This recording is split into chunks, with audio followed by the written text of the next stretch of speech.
ইয়া রাব্বাল আলামিন। আল্লাহ, তুমি না কোরআনে বলেছো বান্দা যতই গুনাহ করবে আমার কাছে তাওবা করলে আমি তোমারে মাফ করে দেব।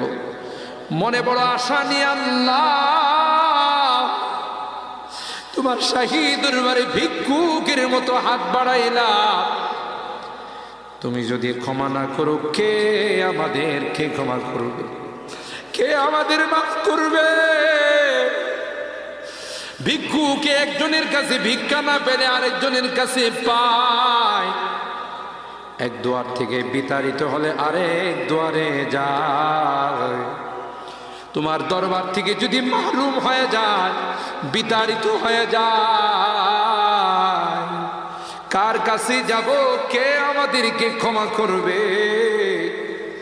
মালিক রে, কাঙ্গালের মতো হাত বাড়াইলাম, তাওবা করতেছি, আর জীবনে কোনোদিন নামাজ ছাড়ব না, আর জীবনে কোনো গুনাহ করব না,